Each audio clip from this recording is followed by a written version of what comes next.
Thank you. Yes, thank you for Prof. Tantut, and also thank you for Miss Maya for the last slide.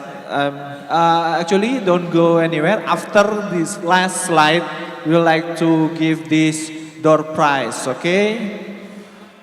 Last presentation is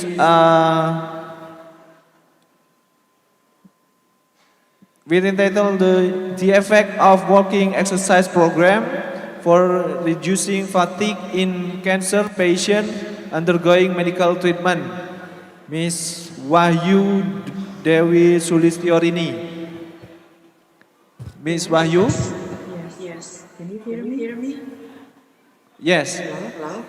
Is it clear? Yes, it is clear. You may start. So 7 minutes. I share by myself or the committee will share my PPT. Okay, operator will share your PowerPoint. Or maybe I can share by myself.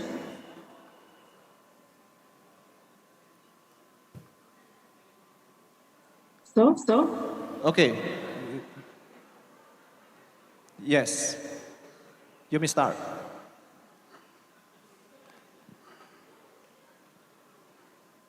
Okay, Assalamualaikum warahmatullahi wabarakatuh. Good afternoon, ladies and gentlemen. Thank you very much for this chance. I'm Wahyu Dewi Sulistiorini and my partner Yanda Safira Avianti from Institute of Technology and Science, Wiata Samarinda. Here I would like to present my research with the title is the effect of walking exercise program for reducing fatigue in cancer patient undergoing medical treatment. Next. Hello. Okay. I would like to start from the condition of cancer patient, especially advanced or terminal disease. They will experience many symptom problems. We call it polysymptomatic distress. That is including physical, psychological, social, even spiritual, such as pain, nausea, then depression, anxiety, social disorder, even meaning of life or death. So all of those situations will stimulate fatigue in cancer patient. And fatigue is being the big problem in cancer patient because it's really annoying their condition and also of course their daily activities. And it will decrease their quality of life. Some of patients feeling lost and hopelessness because of their condition. And next, please. The other literature mention many things cause of cancer-related fatigues. It's cause of disease itself and also long journey of the treatment in cancer patient, such as chemotherapy or radiotherapy. They have to spend long time, and of course the side effect of the treatment and the disease itself. So. We think that fatigue is a very big problem and we have to arrange the treatment to help patient in reducing that condition. Hence, in this research, next slide, hence in this research, I try, next slide, please. I try to arrange the research to determine whether walking exercise program, this is one of the intervention that we choose according to the previous literature. Our research purpose is to determine whether walking exercise program can be a fatigue relief in cancer patient undergoing chemotherapy. Undergoing medical treatment. Next slide, please. And this is the method for this research. The research design is time series without control group. Even we did in a two cancer home in Samarinda, but it's really limited patient because due to COVID-19 condition. So it's only 13 respondents into cancer home. And the intervention program is walking exercise program for 3 weeks once a week with the duration 30 minutes. But we divided by two sections because it's quite hard for cancer patient did walking exercise in 30 minutes. So 15 minutes, 15 minutes break, then 15 minutes. Then we use paper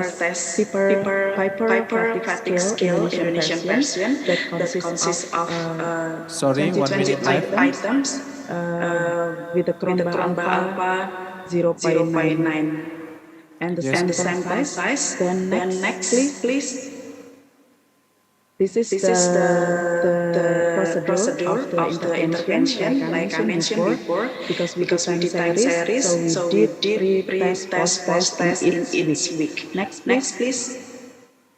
This is the result. Most of them is women with the range of age 46 to 55, mostly breast cancer with stage 3 and more than 2 years diagnosed with more than 23% radiotherapy treatment. Next, please. And this is the univariate analysis. We can see the mean score in each week. We can see it decrease weeks by weeks. We can see in 3 weeks the mean score only 15.46. And we can also see the minimal and also maximum score. Next slide. And we did ANOVA test. We can see from the significant less than 0.05, and we also do post hoc test. Next slide, please.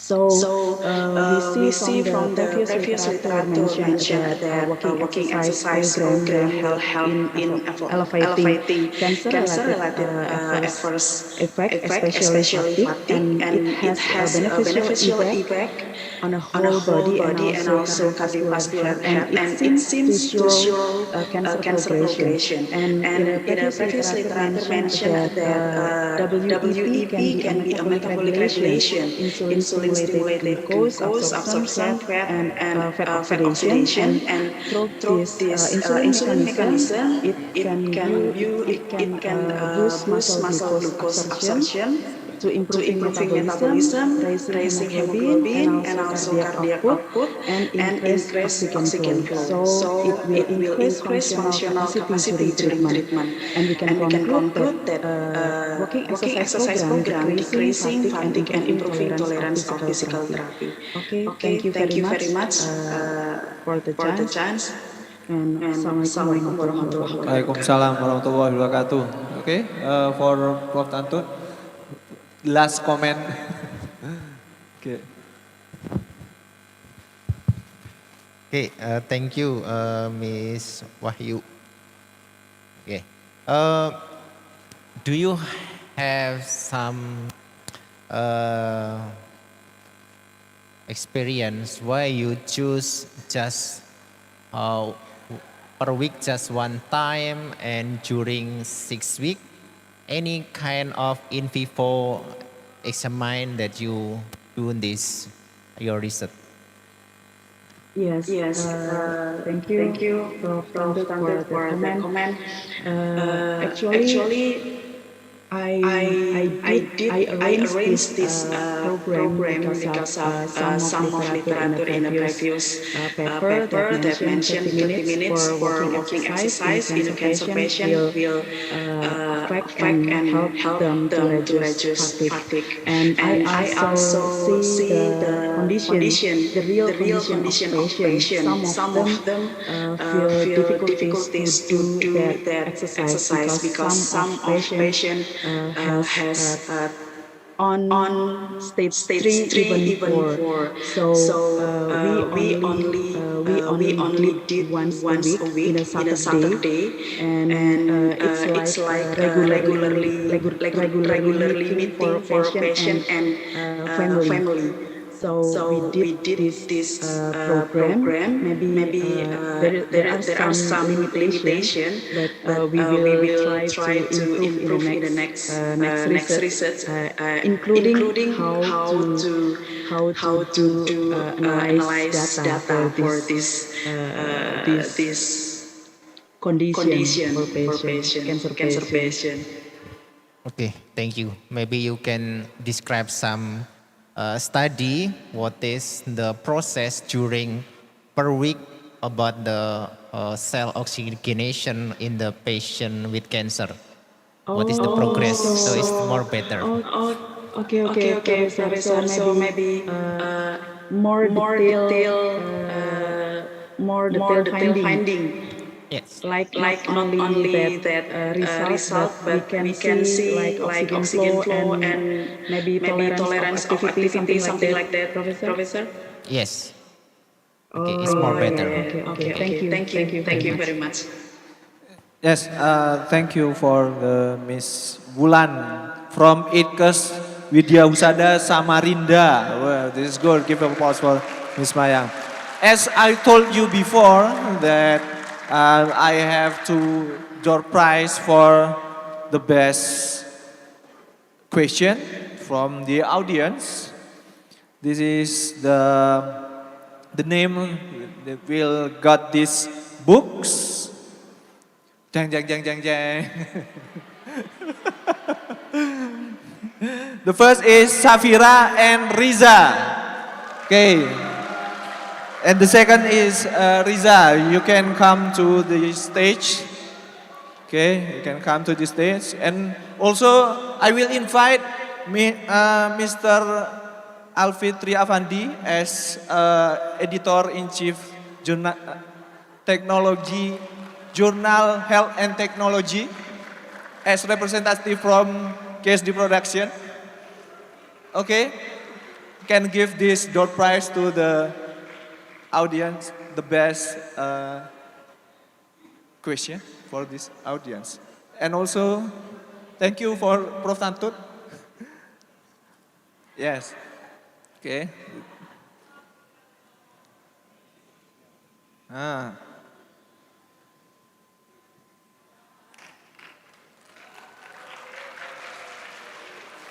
Yes, Ms. Alfred is editor-in-chief or Journal Health and Technology. You may visit journal ksd.com or ksdproduction.com. I promote this. Okay, I think that's all for today. I as a moderator, please. If I make mistake, please forgive me, and don't forget for tomorrow you will join the second day of International Agronursing Conference at 7 a.m. Okay, I think that's all for today. Assalamualaikum warahmatullahi wabarakatuh.